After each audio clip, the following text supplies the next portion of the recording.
नमस्कार, मैं हूँ आपका दोस्त विजय विद्रोही। आप मुझसे जुड़ चुके हैं, इसके लिए आप सबका तहे दिल से शुक्रिया। अगले 7-8 मिनट में आपसे जुड़े रहने की कोशिश करूँगा।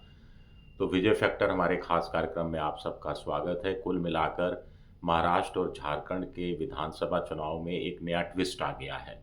ये नया ट्विस्ट चुनाव आयोग की तरफ से आया है।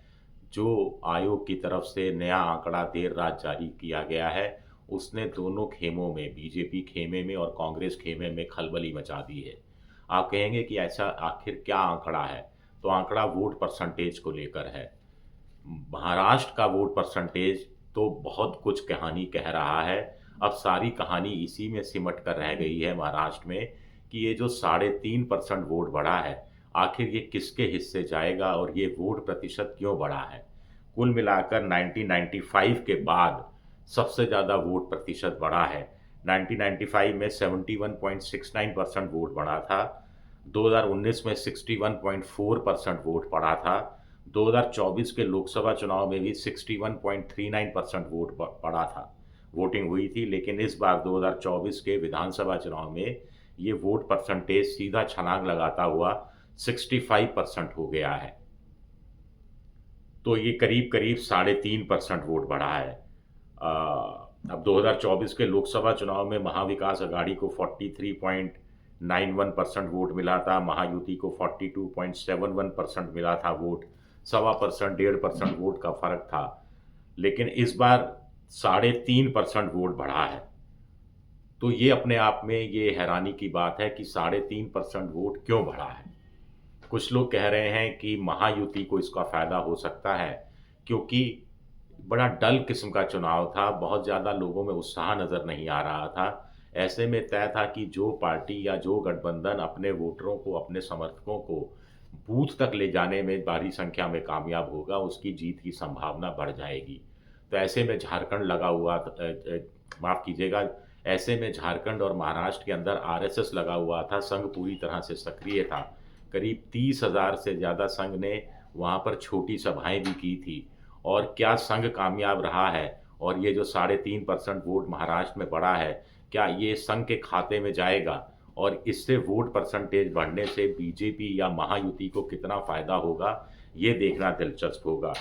अब देखिए, वैसे तो जो बीजेपी के खिलाफ जो स्ट्रॉन्ग बेल्ट है कांग्रेस या महाविकास अघाड़ी की, वहाँ भी वोट परसेंटेज ठीक-ठाक बढ़ा है।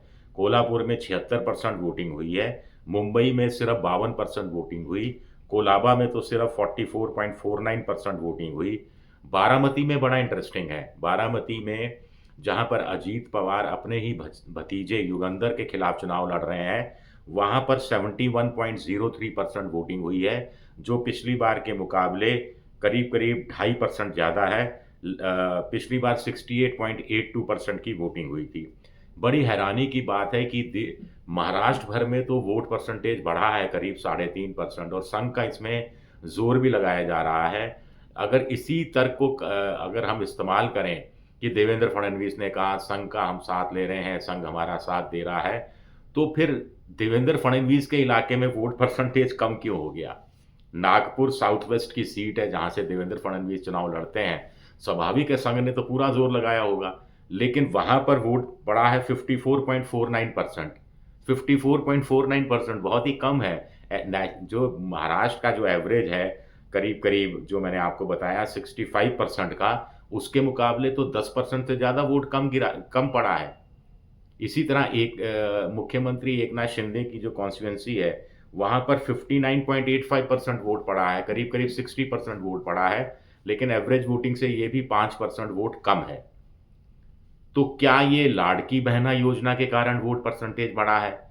क्या महिलाओं ने बढ़ चढ़कर वोट दिया है? या ये नाराज किसानों का वोट है?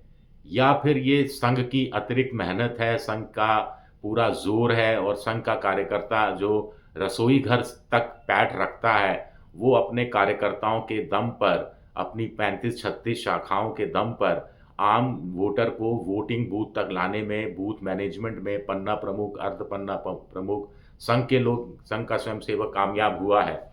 इस पर बहुत कुछ महाराष्ट्र का इलेक्शन डिपेंड करेगा।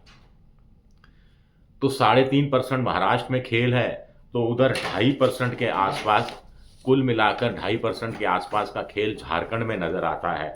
झारखंड में इस बार करीब 67.5% या 68% के आसपास वोट पड़ा है। पिछली बार 2019 में 65.38% वोट पड़ा था। 65.38%, इस बार 67.55%।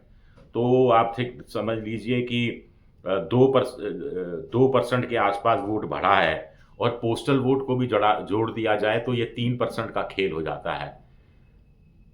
महाराष्ट्र में तो हमें मालूम नहीं कि 3.5% कहाँ जा रहा है, लेकिन झारखंड में जो 2, ढाई, 3% वोट बढ़ा है, ये मोटा-मोटा अनुमान लगाया जा सकता है कि ये महिलाओं के हिस्से का वोट है। महिलाओं ने 4 से 5 परसेंटेज पॉइंट ज़्यादा पुरुषों के मुकाबले वोटिंग की है, और जैसा कि माई एक्सेस इंडिया का सर्वे बता रहा है कि महिलाओं ने बीजेपी के बजाय कांग्रेस प्लस को वोट देना ज़्यादा मुनासिब समझा है। इंडिया के खाते में 47% महिला वोट और एनडीए के खाते में सिर्फ 35% महिला वोट गिरते हुए दिखाए गए हैं एक्सेस माई इंडिया के सर्वे के हिसाब से। तो इस हिसाब से अब ये देखा जाए तो शहरों में कम वोट पड़ा है और गाँव में ज़्यादा वोट पड़ा है। गाँव में महिलाएं ज़्यादा हैं, गरीब महिलाएं ज़्यादा हैं, आदिवासी महिलाएं ज़्यादा हैं। वहाँ झारखंड मुक्ति मोर्चा का जोर ज़्यादा है। वहाँ पर मैया योजना के 1,000 रुपये बहुत ज़्यादा मायने रखते हैं, जो दिसंबर से बढ़कर 2,500 रुपया हो जाएगा। बीजेपी अगर सत्ता में आती है तो गोगो दीदी योजना के तहत 2,100 रुपये देगी। तो जैसे अंग्रेजी में कहावत है कि 1 in hand is better than 2 in Bush, यानी आपके हाथ में एक बटेर है, वो बेहतर है कि एक झाड़ी में 2 बटेरें हैं। लेकिन झारखंड में तो एक बटेर आपके हाथ में और दिसंबर से 2 बटेरें भी मिल जाएंगी। इस बात का पूरा सुरक्षित आश्वासन मिला हुआ है। तो ऐसे में क्या ये मानकर चला जाए कि ये 2.5 से 3% वोट बढ़ा है?